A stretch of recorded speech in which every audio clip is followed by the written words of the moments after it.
అంబేద్కర్ వాదులందరూ కూడా ముఖ్యమంత్రి గారి ఆలోచన విధానం ఏమాత్రం డాక్టర్ బాబాసాహెబ్ అంబేద్కర్ ఆలోచన విధానానికి దూరంగా లేదు. ఇదిగో ఆయన ఆలోచన విధానం ప్రకారమే, ఆయన ఇచ్చినటువంటి రాజ్యాంగం ప్రకారమే నా పరిపాలన సాగుతూ ఉన్నది.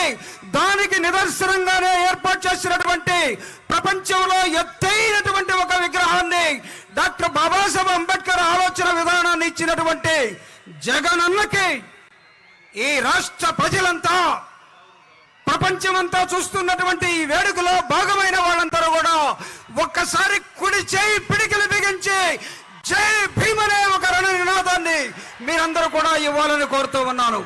ఇది ఒక 100 ఏళ్ల చరిత్ర. ఈ 100 ఏళ్ల చరిత్రని తిరిగి మళ్ళా ఒక 1000 ఏళ్ల చరిత్రగా మార్చడం కోసం జగన్మోహన్ రెడ్డి గారు ఇస్తున్నటువంటి స్ఫూర్తిగా దీన్ని మనం చూడాలని నేను కోరుకుంటూ ఉన్నాను. నాకు తెలుసు జై భీమ్ అంటే, అంబేద్కర్ అంటే గుండెలు చించుకునే నినాదాలతోటి ఇక్కడ ఉన్నటువంటి జనం. అంబేద్కర్ అంటే మా ప్రాణం అని చూపించే ఇక్కడ ఉన్నటువంటి ప్రజలు. గౌరవ రాష్ట్ర ముఖ్యమంత్రి వర్యులు అంబేద్కర్ ని ఇదిగో గుండెల్లో పెట్టుకుని జగనన్న జీవితకాలం జ్ఞాపకం చేసుకునే ఒక చారిత్రక ఘట్టం ఈ విజయవాడ నడిబొట్టున, ఈ విజయవాడలో ప్రతి ఒక్కరు తలెత్తుకుని తిరిగేలాగా చూసే ఒక విగ్రహాన్ని నిర్మించినటువంటి ఒక దాతగా, ఒక రాజ్యాంగాన్ని సరైనటువంటి పద్ధతుల్లో పరిపాలిస్తున్నటువంటి ఒక ముఖ్యమంత్రిగా జగనన్నకి స్వాగతం పలుకుతూ ఉంది ఈ డయాసు. జగనన్న కోసం ఈ డయాస్ ఎదురు చూస్తూ ఉన్నది. లైట్ల మీద కింద దిగండి ప్లీజ్, లైట్ల మీద కింద దిగండి.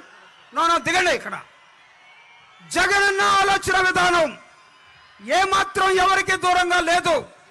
జగనన్న ఆలోచన విధానం ఈ రాష్ట్రంలో పేదలకి, ఈ రాష్ట్రంలో దళితులకి, ఈ రాష్ట్రంలో అట్టడుగు వర్గాలుగా ఉన్నటువంటి ప్రతి కుటుంబానికి, ప్రతి కులానికి, ప్రతి ప్రాంతానికి గుండెలు కత్తుకునేలాగా ఆయన పరిపాలన కొనసాగుతూ ఉన్నది. అంబేద్కర్ విగ్రహం అంటే ఈరోజు ప్రతి రాష్ట్రం కూడా ఇదిగో జగన్మోహన్ రెడ్డి గారు ఏ విధంగా నిర్మించాడో ఆ విధంగా మాత్రమే నిర్మించాలని చూసే ఒక సమయాన్ని జగన్మోహన్ రెడ్డి గారు ఇక్కడ ఇవ్వడం జరిగింది. నాకు తెలుసు రాష్ట్రం మొత్తం కొన్ని లక్షల విగ్రహాలుంటే ఆ కొన్ని లక్షల విగ్రహాలని పెట్టినప్పుడు, ఆ విగ్రహాలను చూసినప్పుడు, ఏప్రిల్ 14th వచ్చినప్పుడు మనలో ఒక విద్యుత్ ప్రవహిస్తూ ఉంటుంది. ఆ విద్యుత్తే ఒక జై భీమ్ అనే ఒక రణ నినాదంగా మారుతూ ఉంటుంది.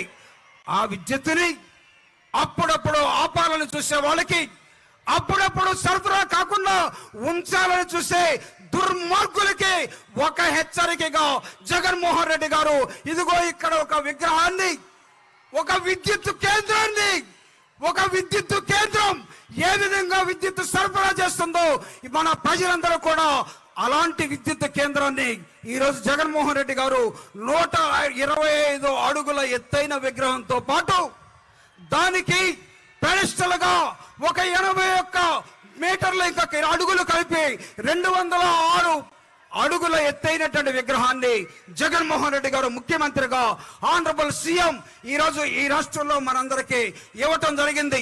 ముఖ్యమంత్రి గారు వచ్చే ముందు ఒకే ఒక్క నిమిషం, ఒకే ఒక్క నినాదాన్ని మీ అందరితో చెప్పించి నేను చెప్పి నా ఉపన్యాసాన్ని ముగించబోతా ఉన్నాను. ఇక్కడ జరుగుతున్నది